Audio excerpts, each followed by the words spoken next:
আমার নাম আব্দুল সোবহান মৃধা। আমি বাংলাদেশের জাতীয়তা দলের একজন ত্যাগী কর্মী এবং সৈনিক।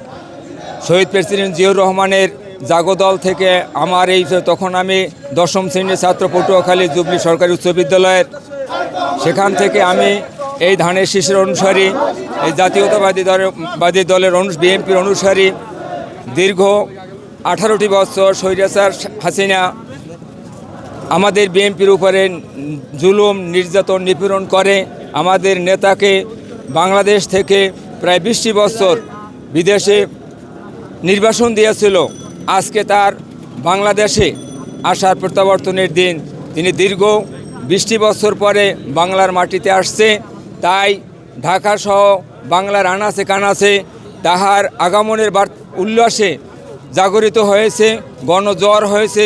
লক্ষ লক্ষ মানুষ এখানে এসেছে, কারণ তিনি হইল বাংলাদেশের গণতন্ত্রের একমাত্র কাণ্ডারি, শহীদ জিয়ার কাণ্ডারি, ধানের শীষের কাণ্ডারি। আজকের বাংলাদেশ তারুণ্যের প্রতীক তারেক রহমান। আপনারা জানেন, ওয়ানের সময় এই দেশ থেকে কতগুলো কুচক্রী মহল আমাদের প্রিয় নেতা, বাংলাদেশের মাটির মানুষের প্রিয় নেতা তারেক রহমানকে এদেশ থেকে বিতাড়িত করেছেন। পরবর্তীতে স্বৈরাচারী শেখ হাসিনা এদেশ থেকে আমাদের নেতাকে এদেশে না আসার জন্য যতগুলো কাজ আছে উনি করেছেন, যতগুলো পন্থা অবলম্বন করেছেন। আজকে 36শে জুলাই যে আন্দোলনের মাধ্যমে নতুনভাবে রাষ্ট্র আবার এসেছে, নতুনভাবে একটা গণতন্ত্র পুনরুদ্ধার হয়েছে, তার পরিপ্রেক্ষিতে আমাদের প্রিয় নেতা তারুণ্যের প্রতীক তারেক রহমান আজকে দেশে আসছেন। আজকে বাংলাদেশের মানুষ, বাংলাদেশের গণতান্ত্রিক মানুষ, আমাদের প্রিয় নেতা, বাংলাদেশের বাংলাদেশের মাটিও মানুষের প্রিয় নেতা, বাংলাদেশের অহংকার, যিনি আমাদের বাংলাদেশের গণমানুষের নেত্রী হিসাবে বেগম খালেদা জিয়ার পুত্র, স্বাধীনতার ঘোষক শহীদ প্রেসিডেন্ট জিয়া রহমানের পুত্র, যিনি বিশেষ থেকে এ দেশের মাটি ও মানুষের জন্য সব সময় ভেবেছেন, চিন্তা করেছেন কীভাবে এই গণতন্ত্রকে রক্ষা করা যায়। এদেশের মানুষ, মাটি ও মানুষকে মানুষের ভোটারবিহীন যে নির্বাচন হয়েছে সেই ভোটারবিহীন নির্বাচনকে প্রতিহত করেছেন। প্রধানমন্ত্রীর মধ্যে দিয়ে আমাদের প্রিয়তা তারেক রহমানের জন্য আমরা কেমন বাংলাদেশ আশা করি। আপনারা জানেন, বিগত দিনে গণতন্ত্রকে হত্যা করে শেখ হাসিনা ভোটবিহীন নির্বাচনের মাধ্যমে দেশকে কলুষিত করেছিলেন। আজকে তারেক রহমান থেকে আমরা আশা করি তিনি আসবেন, গণতন্ত্র পুনরুদ্ধার করবেন, বাংলাদেশের মানুষকে একটি গণতন্ত্র উপহার দিবেন, এই আশাবাদ ব্যক্ত করি। আমাদের মনে করেন বিএনপির ভারপ্রাপ্ত চেয়ারম্যান তারেক রহমান, উনি তো মনে করেন দীর্ঘ 17-18 বছর উনি বাইরে ছিলেন। এজন্য সবাই বাংলাদেশের মানুষ ওনার আশায় বসেছিল।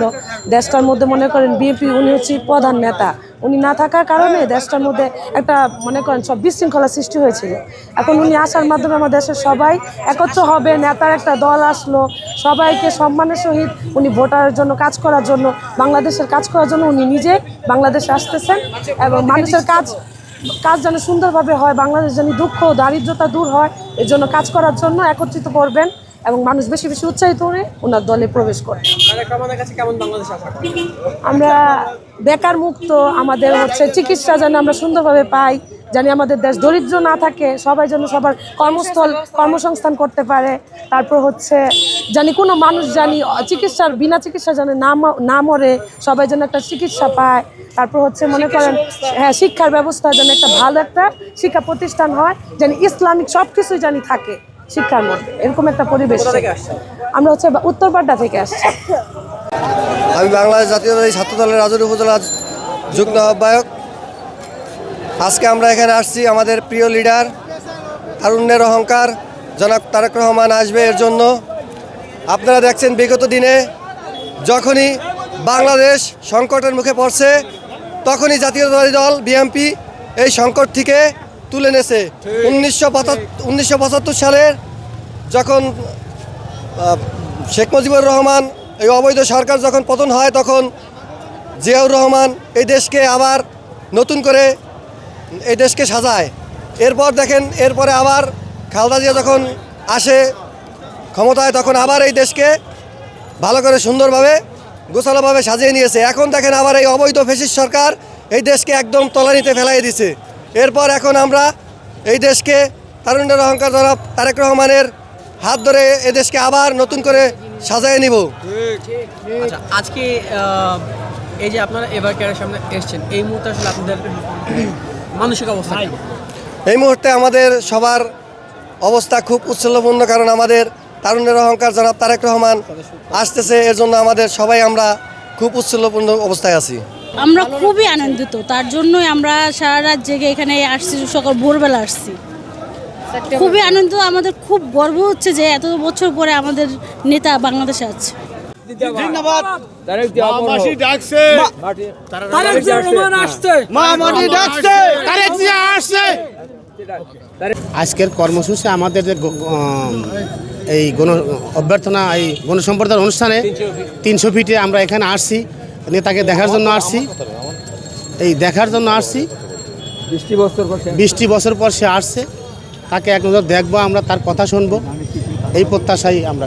বাংলার রাখাল রাজা শহীদ প্রেসিডেন্ট জিয়াউর রহমান, গণতন্ত্রের বহু প্রবর্তক শহীদ প্রেসিডেন্ট জিয়াউর রহমানের সুযোগ্য সন্তান দেশনায়ক তারেক রহমান ইতিমধ্যেই দীর্ঘ 6,316 দিন বিদেশের এই 20,000 বর্গ কিলোমিটার দূরে কাটিয়ে তিনি বনবাসে গিয়েছিলেন বলা চলে। তিনি যখন আমাদের মাঝে আবার ফিরে আসছেন, দেশের ছেলে, আমাদের সেই আগামী দিনের রাষ্ট্রনায়ক, আগামী দিনের উত্তরসূরি দেশনায়ক তারেক রহমান, তিনি বলেছেন নানান মানুষের নানান পথ, দেশ গড়তে ঐক্যমত। তাই আগামী দিনের বাংলাদেশ গড়ার লক্ষ্যে, একটি মানবিক বাংলাদেশ গড়ার লক্ষ্যে, একটি পরম সহিষ্ণুতা বাংলাদেশ গড়ার লক্ষ্যে তিনি ইতিমধ্যে নির্দেশ দিয়েছেন যে কোনো সহিংসতা নয়, কোনো প্রতিবাদ নয়, হ্যাঁ, সবার আগে বাংলাদেশ। এ কারণেই আমরা তারেক রহমানের কথায় উজ্জীবিত হয়ে আজকে আমরা সুদূর সেই পাবনা একটি পাড়া অজপাড়া গ্রাম থেকে আমরা ছুটে এসেছি তারেক রহমানের ভালোবাসায়।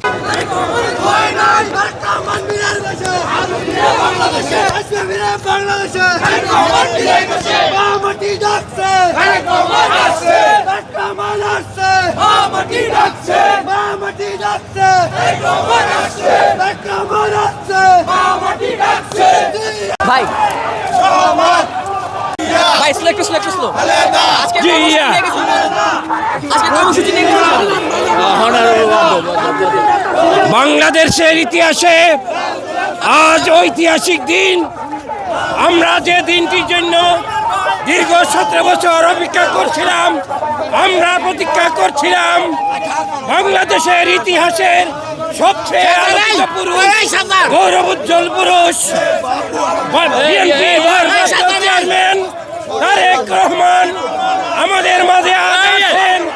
আমরা আজ আনন্দিত, উৎফুল্ল। তারেক রহমানের আগমনের মধ্য দিয়ে বাংলাদেশের গণতন্ত্র প্রতিষ্ঠিত হবে।